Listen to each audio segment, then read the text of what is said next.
Hey everybody, welcome to today's Wednesday workshop. My name is Heather Dranitsaris-Hilliard. I'm joining you here today. I'm with Caliber Leadership Systems. We're a boutique consulting firm that specializes in helping organizations to work through and eliminate organizational and leadership dysfunction. Today's topic is all about the power leaking leader. Say that a few times quickly. This is really what it comes down to is I'm going to be talking today about avoidant leadership dysfunction. Okay, so what is it? How does it show up in organizations? How do we know if we're actually struggling with the avoidant leader dysfunction? And we call it the power leaking leader because essentially with the avoidant leadership dysfunction, we're giving our power away. We leak it away here, there, and everywhere. If this is your first time joining me, welcome. Hope to have you either if you're here live, put some comments into the feed. Otherwise, if you're catching this video on our YouTube channel, let us know your thoughts or your questions as you take in this content. We also have a ton of other videos that if you haven't been part of the series so far, where we've been talking about all of the different leadership dysfunctions, make sure you hop on over to our YouTube channel, Dranitsaris-Hilliard, where there's a ton of great content around organizational leadership and personal development. When we talk about and think about the avoidant leadership dysfunction, some of the key questions that we always ask leaders are you feeling disempowered in your role as a leader or a manager? Do you find yourself angry with employees who you give autonomy to only to see them fail to actually meet your expectations? Do you prefer to work on your own and actually get annoyed with all of the interruptions from employees or from others in the organization?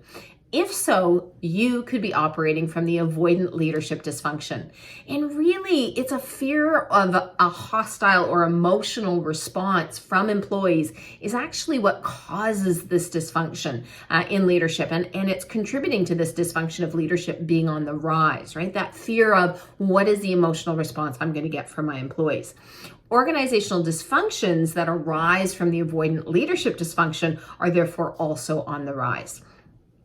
Feeling disempowered by employees actually has its root in an inherent passive avoidant approach. It's driven by a leader's actual fear of their authority as a leader. The fact that they haven't really come to that place where they're comfortable with and feel entitled to exercise their own authority.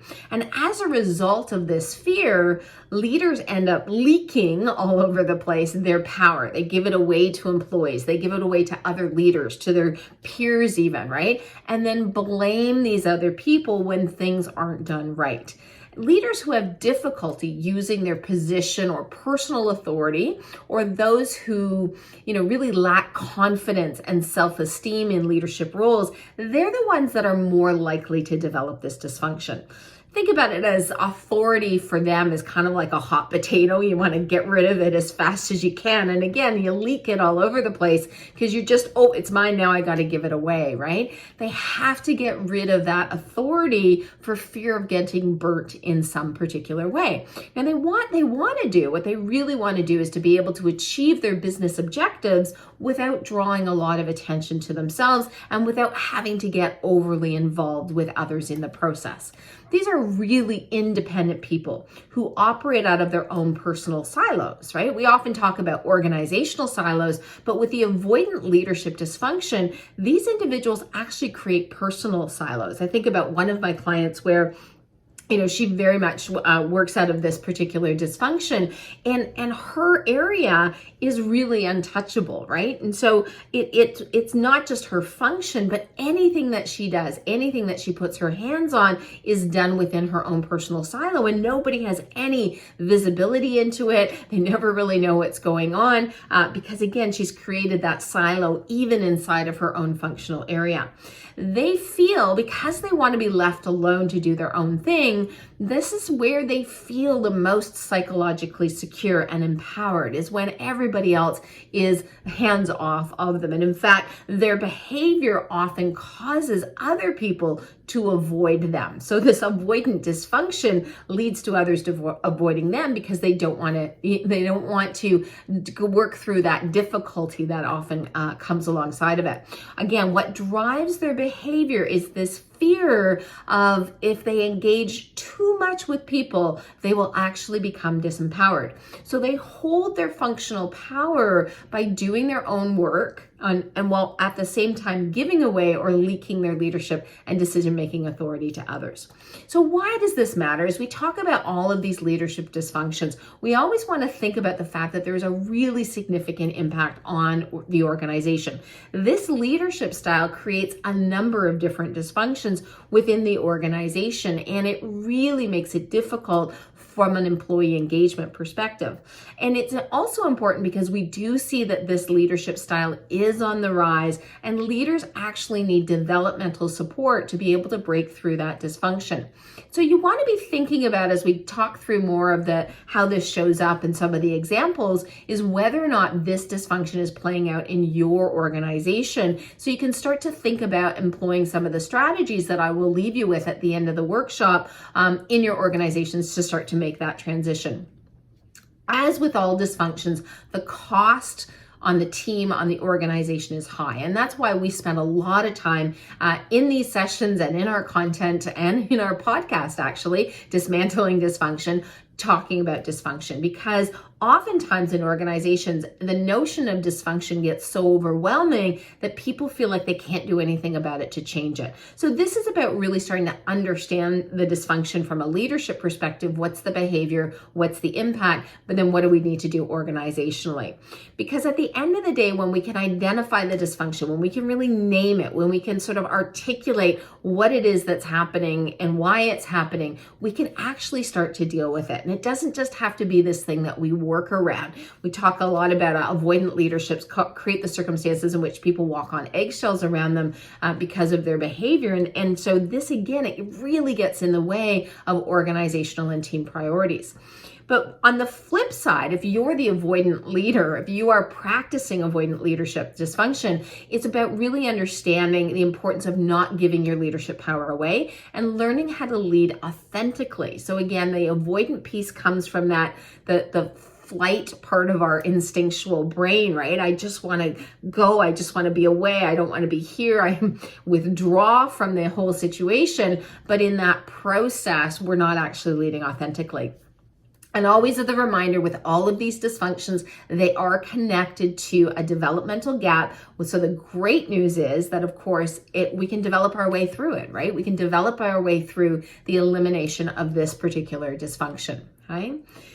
The part of the reason why today, in today's environment, the avoidant leadership dysfunction or avoidant leadership style has become more predominant or more of the norm is that leaders are so afraid of being accused of micromanaging or upsetting their employees, right? Our society has evolved, and employees as a result have demanded participation and shared decision-making authority. And so what happens in this new context, the lack of leadership training results in this avoidant leadership style actually replacing the autocratic leadership style of days gone by as the norm. It's like the pendulum has swung, right? We went from being autocratic and telling and micromanaging to this opposite, which is just flat out avoiding holding on to any leadership authority or power.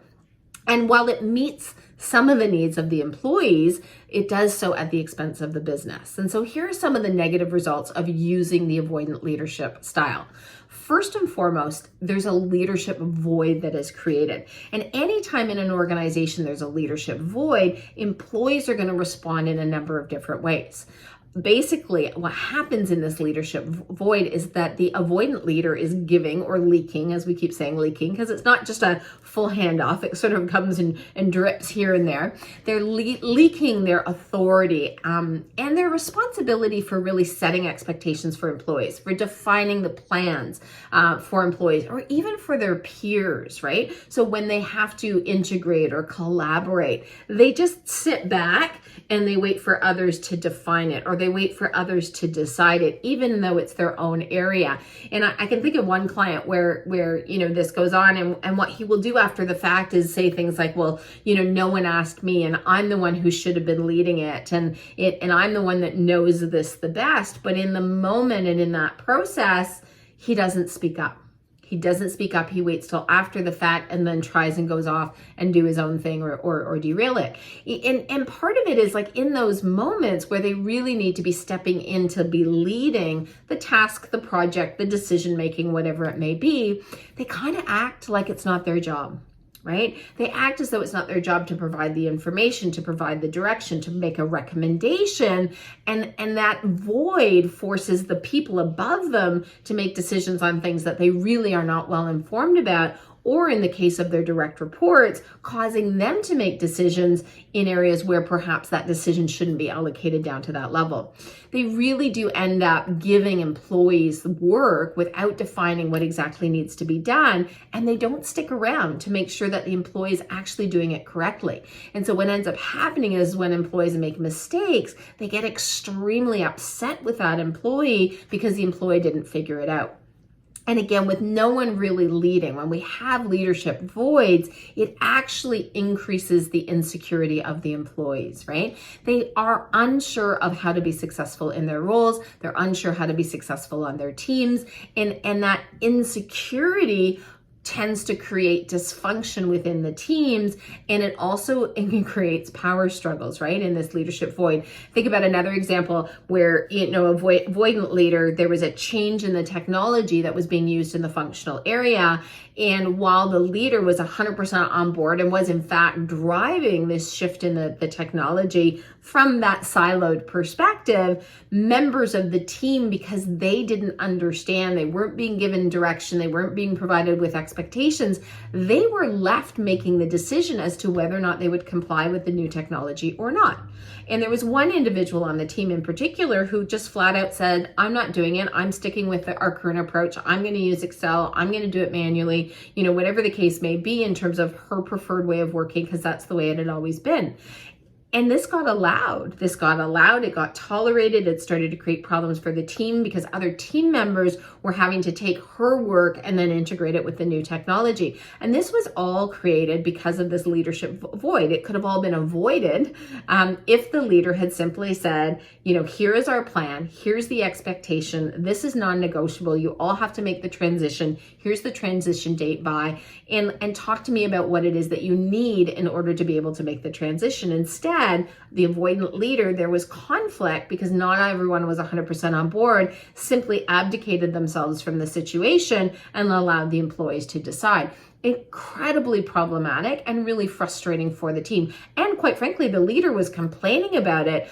But again, with the avoidant leaders, they'll complain about it, but they won't actually do anything, leaking their power away. In that case, they basically leaked all of their power off to the employee, and the employee had more say and was making the decision that really was the leader's decision to make. Okay? So you see how harmful that leadership void that the avoidant leader creates is for an organization.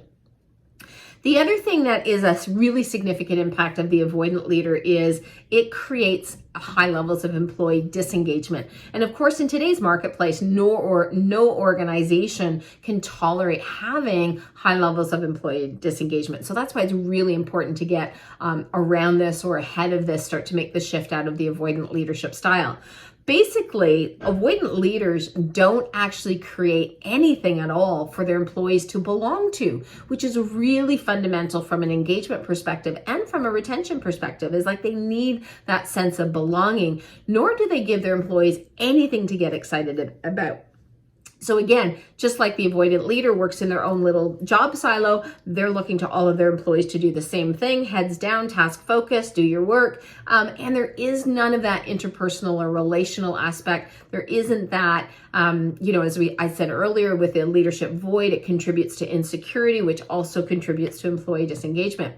And they give their power in this particular context when the employees are disengaged, when they're not as productive, when there's a retention, symptoms starting to show up. These leaders, those working from the avoidant leadership style, they actually start blaming their employees, and they complain about these employees for the lack of engagement or their failure to get things done the way they want them to get done. And they don't see their role in creating these circumstances. I have a team that we've been working with for many years, and they have an individual on that team that practices the avoidant leadership style, whereas others, the other kind of the peer leader, I guess we'll call it, is much more focused on, being present and leading with authority and being really directive and making sure the employees feel that sense of belonging and that they have things to get excited about. And it's really interesting to watch the dynamic underneath is the avoidant leader does not want that to spill over into her team, nor does she want to have to get engaged, right? So she's, not even though she could have support from her peer leader to really help with the employee engagement, that sense of belonging and that more collective sense of, these two functions coexisting essentially and being one team, she works very, very hard to keep things separate and to keep the people isolated. And to the extent wherein the one group, they share office space. And so it's really, really noticeable the differences in the level of engagement and the level of work productivity to the point where, some of the direct reports of the avoidant leader would spend hours of their day on the phone doing other tasks and really being miserable towards her coworkers because, again, no one had created anything to be excited about, to belong to, and so there was a really high level of disengagement there. The other thing that we always see happen with the avoidant leader is they develop or they don't develop, they fail to develop their bench strength. So if you look at the tier of employees or even leaders, in the case of a more senior leader, if you look at the tier of leaders below, they lack the competence that they really need. And so with the avoidant leadership style, one of the things that they do is they really pursue knowledge and competence on their own. So these are often individuals that will have multiple designations or multiple degrees, are, constantly sort of in learning mode and accumulating or acquiring more technical knowledge. They don't look at the tier below them and really understand, what is it that they need, nor do they take responsibility for their development. So what typically ends up happening in a function that is led by an avoidant leader is there's this massive gap where the leader at the top is perceived to be incredibly technically competent, but the rest of the team is not. And they're always working and running into problems because the rest of the team isn't at the level that they need to be. I have one of our clients where this has been an ongoing challenge, and to the point, even when it's pointed out that there is this gap in bench strength, they're good enough, right? Because there is also with the avoidant leader, they don't want anybody underneath them that's too technically competent, who's going to challenge them, right? And so what they do is they leak all their power out to these individuals who are not particularly competent, who can ultimately wreak havoc, or who have behavioral challenges that aren't getting addressed. So they may be technically competent, but there may be behavioral challenges in terms of their approach and their interactions with others. Again, they can intellectually understand the need to develop their direct reports, but they have such difficulty translating their knowledge or putting their knowledge into action in order to, actually make that happen. Okay, so this group below them is not only is there a leadership void, but there's an absolute development and performance void, and they can really quickly diminish, as I said, or dismiss, the need for their group to be more competent. As I just talked about that other example, where despite the evidence of the fact that there's a gap and needing to fill that gap, and the fact that the people that are there are not going to be able to step up any further in order to close that gap, they don't like how it makes them feel. And so they avoid anything that makes them feel uncomfortable or to feel incompetent. So if their lack of leadership development, they don't know how to develop the tier below them, that discomfort with having to step into an area where they don't feel competent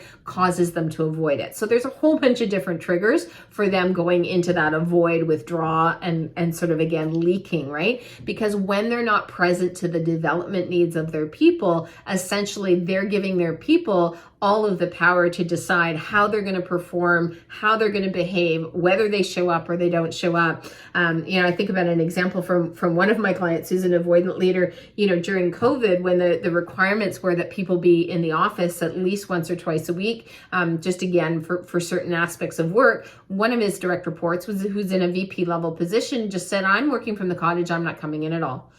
And the avoidant leader said nothing. Nothing. He didn't even say okay. He just says nothing. And again, that silence, because he's in avoid mode, means that that individual got to define it for themselves where he was going to work, despite the rules that had been agreed to organizationally. So you see this kind of pattern that the avoidant leadership style sets up.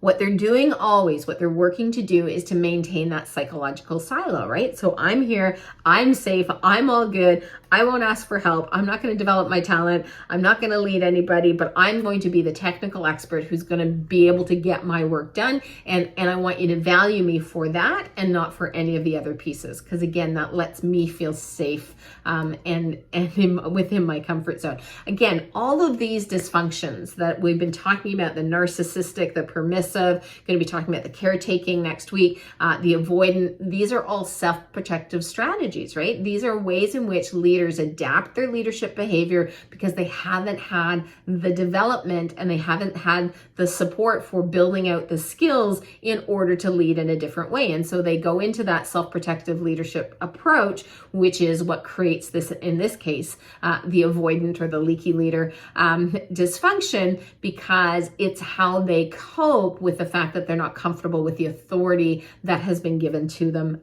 in their roles. Okay, so what do you do? What do you do with these leaders? What do you do if you find yourself connecting up with this avoidant leadership style? Well, first off, we want to say that developing yourself as an authentic leader, it takes time, right? It takes time, it takes reflection, it takes feedback and practice, right? Because this is not something we can just learn from a no perspective. It is the experience of leading and that practice and the repetition of the practice that really allows us to break out of these self-protective patterns of behavior that lead to the dysfunction. So the first thing you want to do absolutely is get a full and complete understanding of your particular leadership style.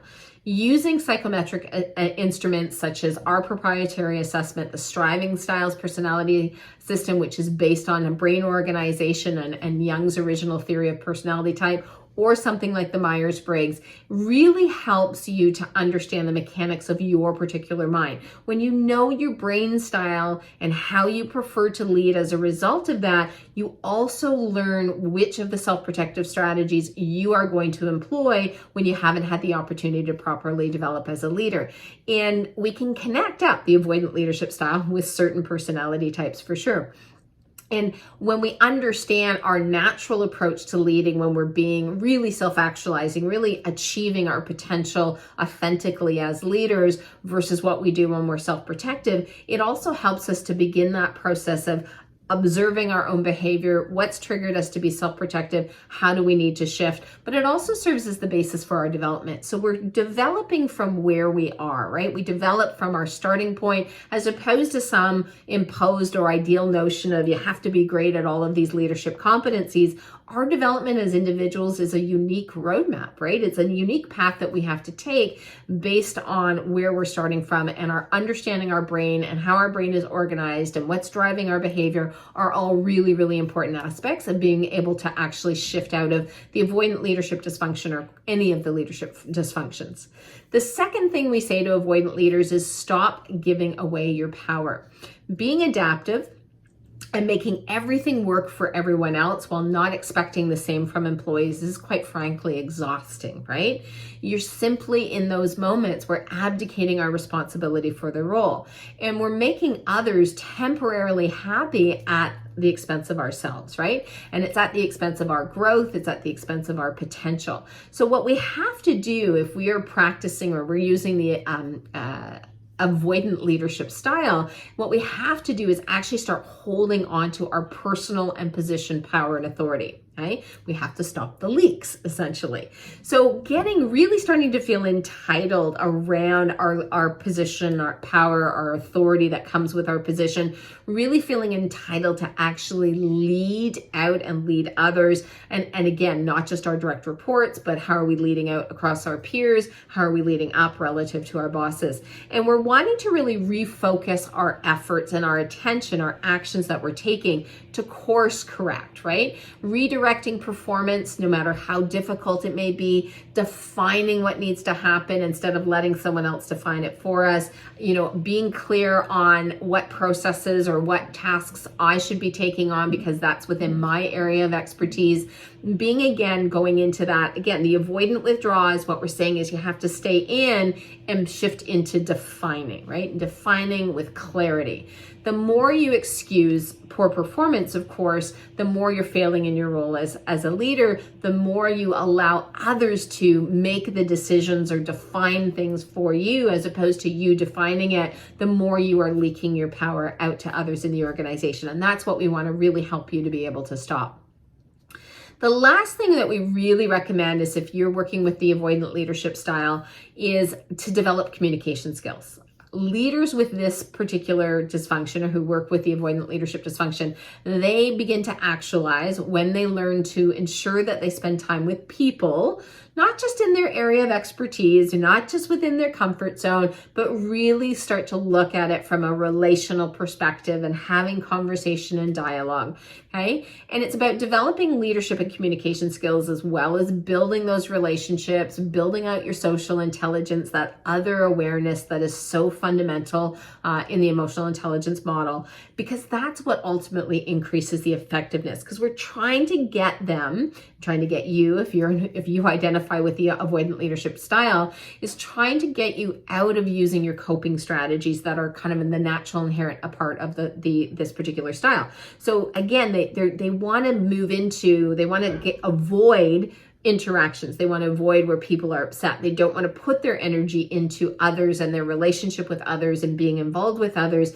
And so that pushes them into that avoidant, flight mode from a leadership perspective. So we want to build out those skills, particularly communication skills and their emotional intelligence, and again, around relationship building, social awareness, in order for them to start to get more comfortable with that style of interaction, with that staying present and communicating and not just shifting into withhold, because that's the other thing that this style will do is withhold information. I always laugh. One of my clients has a direct report who leads out of this particular style, and he swears that if he doesn't ask exactly the right question of this individual, he won't get the information he needs.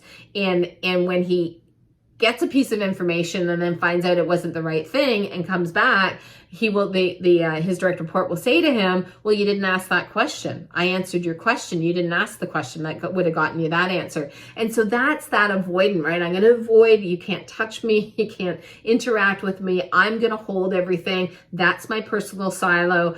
Information is mine. My tasks are mine. What I'm doing in my functional area is mine. And I don't want anybody crossing over into it. And that includes often their employees. And so that's why the relationship skills, the communication skills, getting really comfortable with being in that social interaction, that's a fundamental part of being in a leadership role, is so important. Okay? So with that, I'm going to leave you off. If you're interested in learning more about the other dysfunctions, narcissistic, permissive, couple that we've already done, caretaking is coming up next week. Check out our YouTube channel, Dranitsaris-Hilliard. If you want to learn more about organizational dysfunction and how do you dismantle it, check out our podcasts.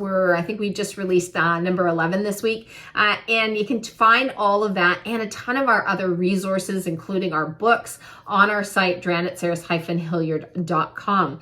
And really appreciate you joining me here today. If you caught it live, if you're catching it on the replay on our YouTube channel, love to hear from you. Love to hear about some of your experiences and your challenges navigating around some of these leadership dysfunctions. Until next time, everyone, thanks for joining me.